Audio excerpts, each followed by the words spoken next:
Keith Myers here. I wanted to say something about how the knives, butterfly knives, are approached in Wing Chun, Side Body Wing Chun. It's a little different than most have seen. You might not be aware of this. For one thing, the knives are literally Wu Dip Do. Wu Dip Do, butterfly knife. Do means knife. In Chinese, Do means knife. It implies single-edged, regardless of the length. And Jim is a sword, which implies double-edged, regardless of the length. So while some people would look at it as a short sword, a large knife, use the willow leaf saber that a lot of people are familiar with, it's about this long, is also called a do, a knife. Right? So just keep that in mind. It just implies single-edged. Right? Wu dip means butterfly. Wu dip do, butterfly knives, literally. Okay.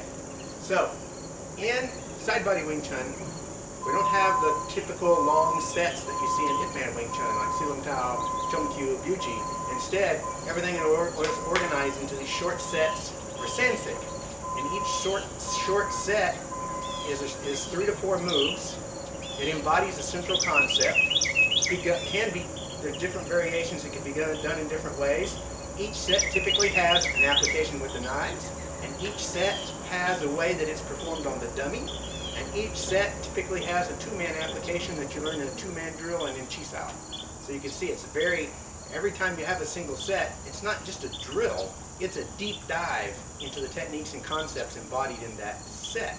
And so also, in this version of Wing Chun, that means a student can start learning to use the butterfly knives right from the beginning. A student can start working on the dummy right from the beginning, because even the beginner sets have a knife version and a dummy version to work on. So it's very nice, very cohesive way of doing things. Okay? So, just for example, one of the very first sets looks like this.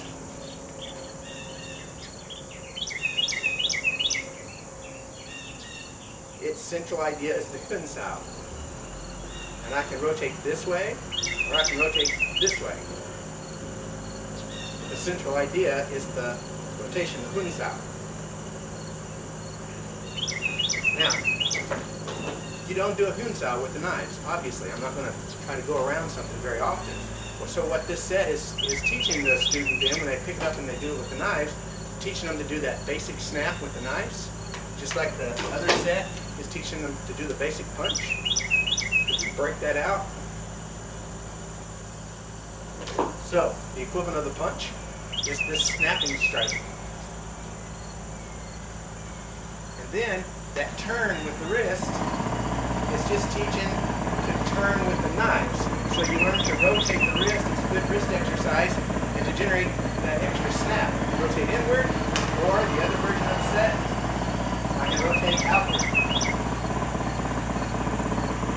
So this is the knife version of that beginner set.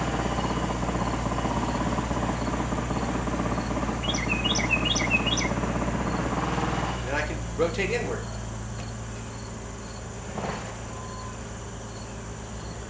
So the breakouts would be just learning to strike and just rotate.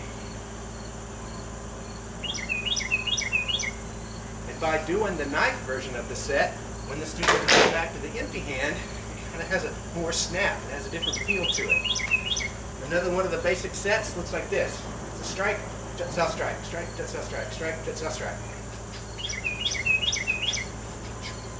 So you can imagine if I pick it up, now I do it with the knives. I start with a thrust, jet, thrust. So where the first set taught me snap strike, now we're learning to thrust, thrust, jet, thrust, thrust, jet, thrust, thrust. I can vary it, I can vary it. Snap, jet, thrust, snap, jet, thrust, snap, jet, thrust. But just like the central idea of the empty hand set, it's the jet sao. I've done something, something's happening below me. I have to jet sao to catch the line. And I spring right back in. It's the same with the knives. I've done something, something's coming under me, I jet sao to catch the line, and then I thrust. It's a quick jet thrust, jet thrust, jet thrust. Cover the line, thrust. Cover the line, thrust. Because it's a guard, I can do that. Cover the line and thrust. Okay? Another one of the basic sets in Side Body Wing Chun is this, what we call our Silam Tao set, which is just Pak Sao, Tun Sao strike.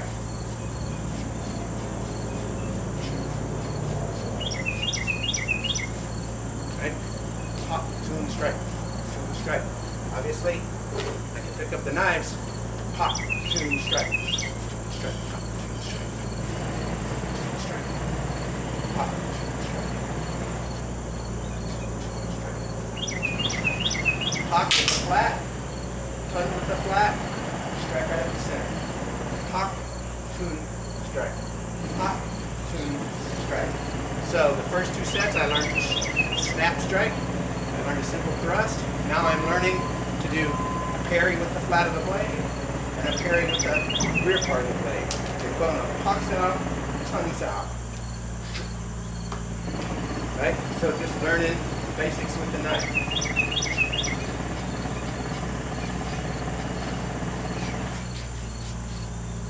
Okay?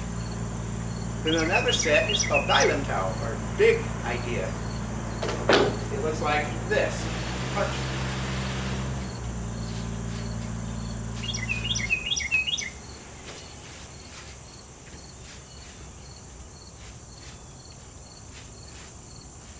So again, with knives, this is where I learned to flip the knives. One of the skills that's kind of hard to develop, so it's taught pretty close to the front.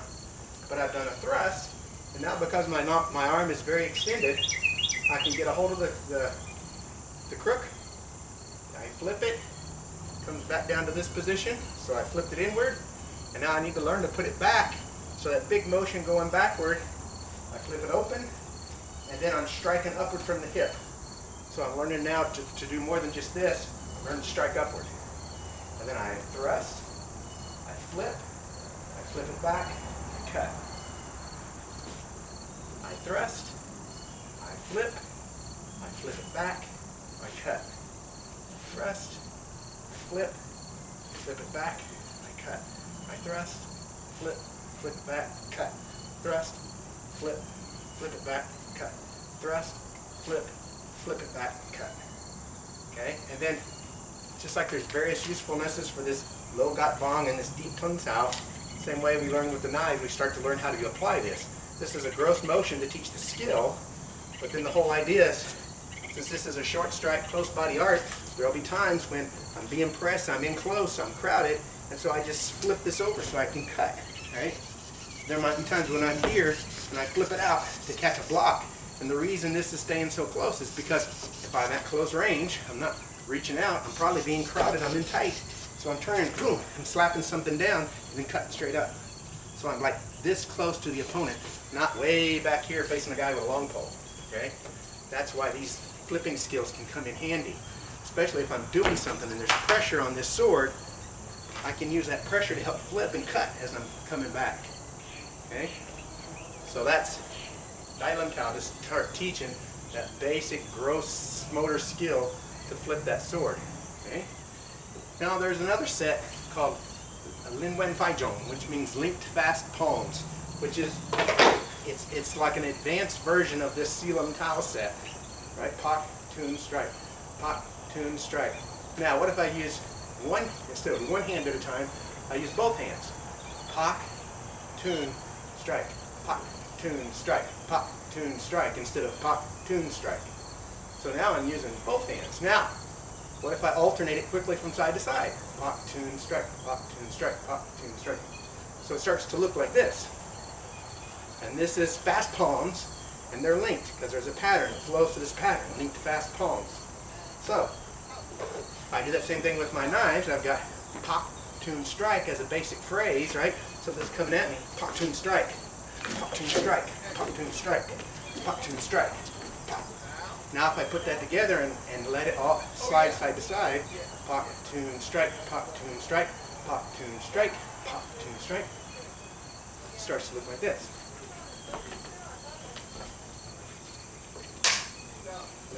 Pop, tune, strike, pop, tune, strike, pop, tune, strike, pop, tune, strike.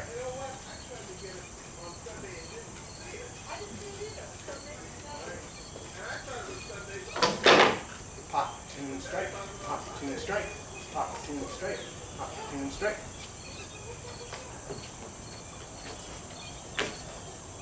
Okay, so there's a flow here. Much more of a flow in this version of the knives than the choppy kind of thing you usually see. Right? There's a flow here that we're after, because that's what's going to work. Okay? And again, each of these sets has some way it's adapted and applied to the knives. So you're really developing this at the same time you're learning your Wing Chun. It's not like it's something you come back to 8 years later for the master's level. Okay?